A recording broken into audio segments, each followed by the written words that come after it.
प्राचीन कालरे जनक ग्रामरे जणी नामक एक व्यक्ति थिले। से व्यक्ति आजीवक मतावलंबी थिले। तांका पत्नींक नाम जणेश्वरी थिला। तांकरी पुत्र हेउछंती इतिहास प्रसिद्ध व्यक्ति चाणक्य। चाणक्य जन्मरू ही एक व्यतिक्रम थिले। सबु गुड़िक दांत थाई से जन्म होइथिले। मुनि माने कहिले जे दांत थाई जन्म हेबा व्यक्ति भविष्यतरी राजा हुअन्ति। एक कथा सुनी पिता जणी शिशुर दांत गुड़िक उपाड़ी देले। कारण से सबु भौतिक सुख परिवर्ते शिशु जेपरी भविष्यतरे ब्रह्मानंद करि पारिबो ताहा से चाहुथिले। तापरे पुणी मुनि माने भविष्यतवाणी कले जे चाणक्य प्रत्यक्ष भावरे नहेले मध्य परोक्ष भावरे दिने हेले भी राज्य शासन करिबो। कालक्रमे चाणक्य बड़ हेले ओ सकल शास्त्र अध्ययन कले ओ समय अनुसारे से एक गरीब कन्या को विवाह कले। थरे सान भाईर विवाह उत्सवरे जोग देबा पाई तांका पत्नी पितांक घर को जाइथिले।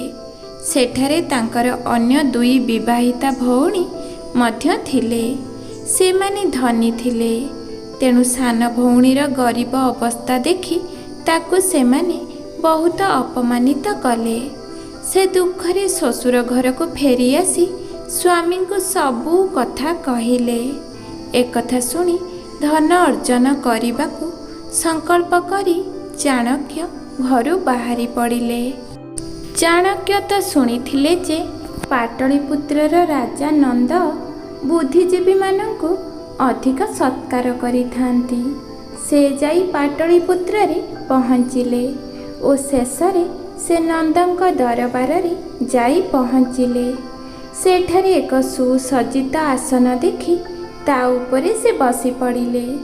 मात्र सेते बेल पर्यंत राजा दरबार को आसी नथांती। किछि समय परे राजा नंद ओ तांका पुत्र सेठरे आसी पहुँचिले। जणे परिचारक चाणक्य को अन्य एक आसन बसिबाकु देले मध्य से सेठारु आउ उठिले नाही। से एसबु इच्छा करी करिथिले। तापरे अन्य एक आसन रे तांका गड़ू, अन्य एक आसन रे तांका लुगा एवं अन्य एक आसन रे तांका बाड़ी मध्य से रखी थांती। राज दरबार रे जणे विदेशीर एपरी धृष्टता परिचारक आदौ सह्य करि पारिला नाही। से चाणक्य को मारी करी सेठारु बाहर करिदेला। एथिरे चाणक्यंकर क्रोध असह्य होई उठिला। से शपथ कले कि नंदवंश ध्वंस करिवे। तापरे से सेठारु बाहरी आसिले। प्रथमरु ही चाणक्य जानिथिले कि कौनसी योग्य व्यक्तिर सहायतार ही से राज्य शासन करिपारिबे। तेणु से एक योग्य व्यक्तिर अन्वेषण करुथांती। से इतिमध्यरे अनेक ग्राम नगर बुली सारी थांती। बुलु बुलु थरे से एक ग्राम रे जाई पहुँचिले। से ग्रामर लोके राजांकर मयूर सबु पाली थांती। सेही ग्रामर मुखियांकर झियो सेतेबेले गर्भवती थाए।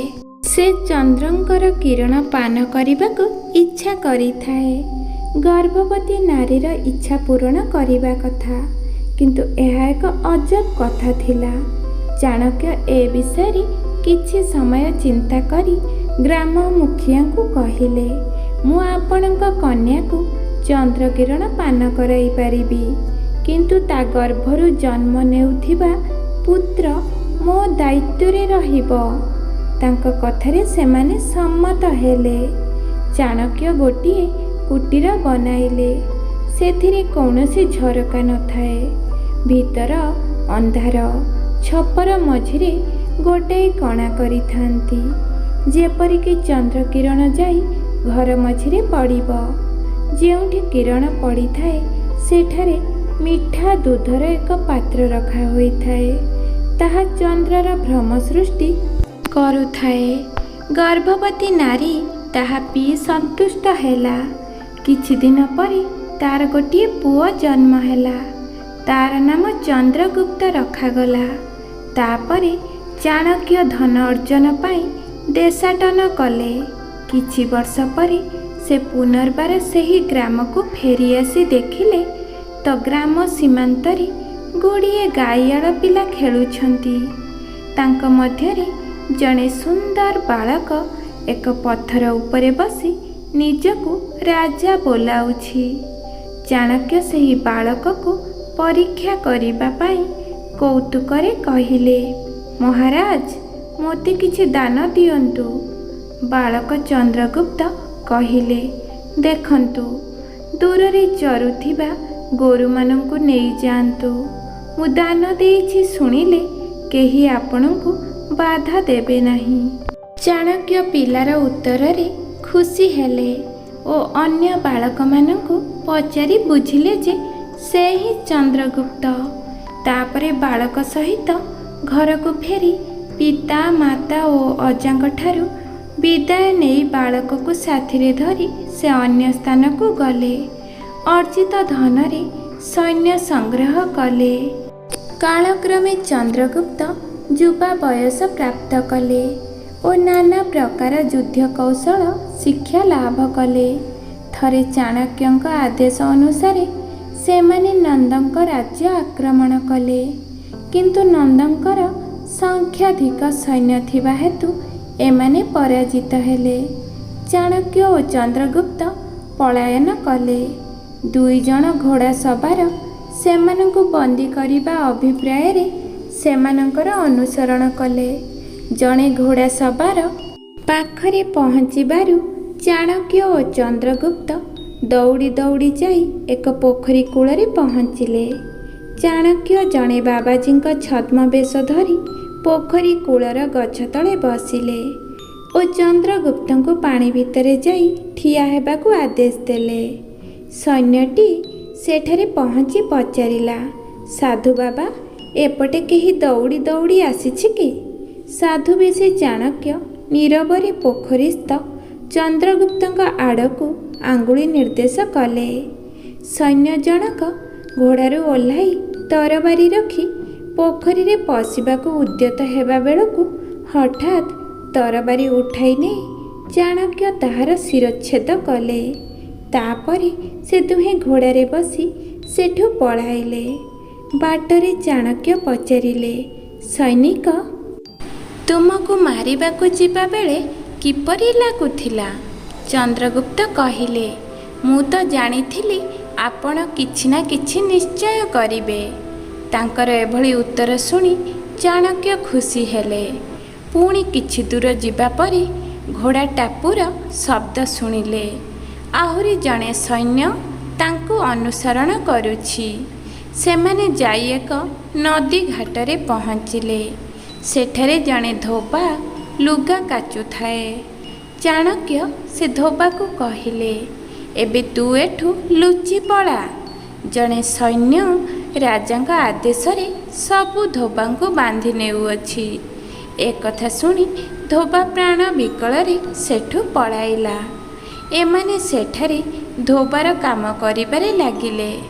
ସୈନ୍ୟ କିଛି ବୁଝି ନ ପାରି ଫେରିବା ବେଳେ ଚାଣକ୍ୟ ତାକୁ ମଧ୍ୟ ବଧ କଲେ। ତାପରେ ଏ ଦୁଇ ଜଣ ଘୋଡ଼ାରେ ବସି ଆହୁରି ଦୂରକୁ ଗଲେ। ସନ୍ଧ୍ୟାବେଳେ ସେମାନେ ଗୋଟିଏ ଗାଁରେ ଯାଇ ପହଞ୍ଚିଲେ।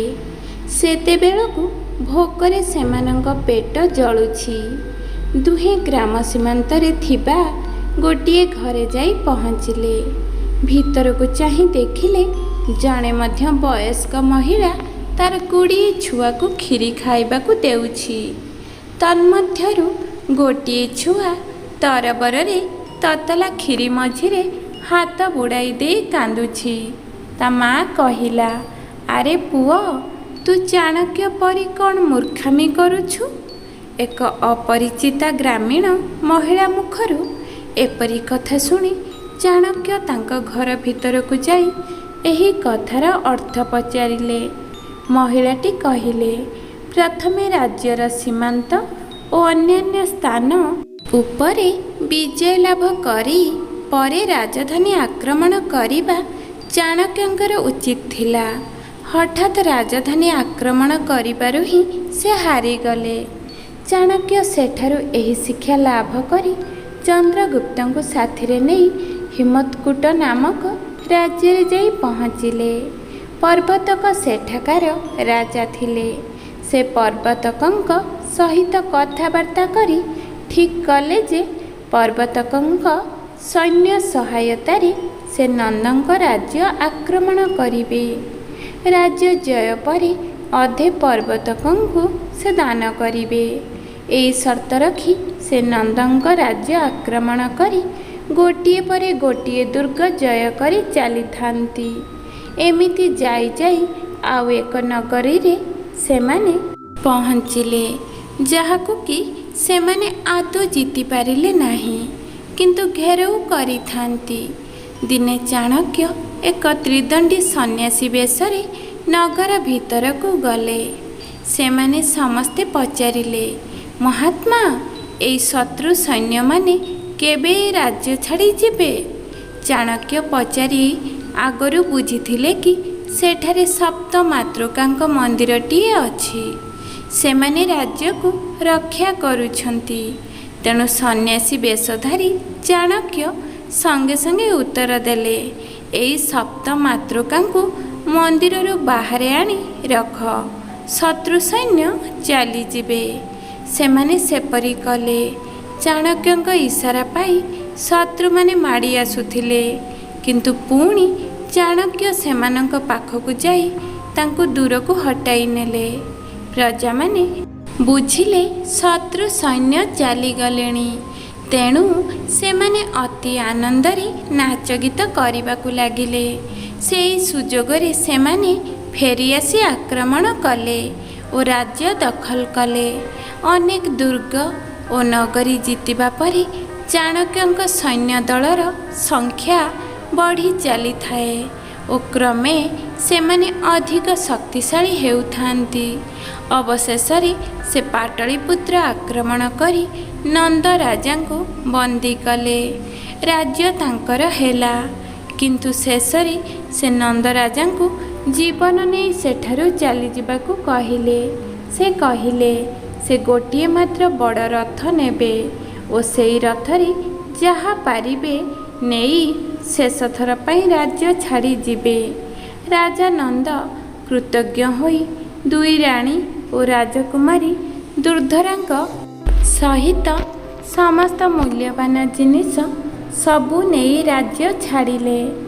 ରଥରେ ବସି ଯାଉଥିବା ବେଳେ ବାଟରେ ରାଜକୁମାରୀଙ୍କର ଶୁଭ ଦୃଷ୍ଟି ଚନ୍ଦ୍ରଗୁପ୍ତଙ୍କ ଉପରେ ପଡ଼ିଲା। ରାଜା ସେ କଥା ବୁଝିପାରି ନିଜ ଝିଅକୁ ଚନ୍ଦ୍ରଗୁପ୍ତଙ୍କୁ ବରଣ କରିବାକୁ ଅନୁମତି ଦେଲେ। ତାପରେ ଚାଣକ୍ୟ ଓ ଚନ୍ଦ୍ରଗୁପ୍ତଙ୍କ ସ୍ୱୀକୃତି ଅନୁସାରେ ରାଜକୁମାରୀ ନିଜ ପିତାଙ୍କ ରଥରୁ ଓହ୍ଲାଇ ଆସି ଚନ୍ଦ୍ରଗୁପ୍ତଙ୍କ ରଥରେ ବସିଲେ। ସେହି ସମୟରେ ରଥର 9ଟି ଅଂଶ ଭାଙ୍ଗି ପଡ଼ିଲା।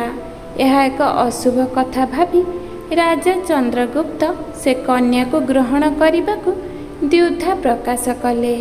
କିନ୍ତୁ ଚାଣକ୍ୟ କହିଲେ, ବତ୍ସ, ଏହା ଏକ ଶୁଭ ଚିହ୍ନ। ଏହାର ଅର୍ଥ ତୁମରି ବଂଶ ହିଁ ଏହି ରାଜଗାଦିକୁ 9 ପିଢ଼ି ପର୍ଯ୍ୟନ୍ତ ଶାସନ କରିବ। ଧନ୍ୟବାଦ।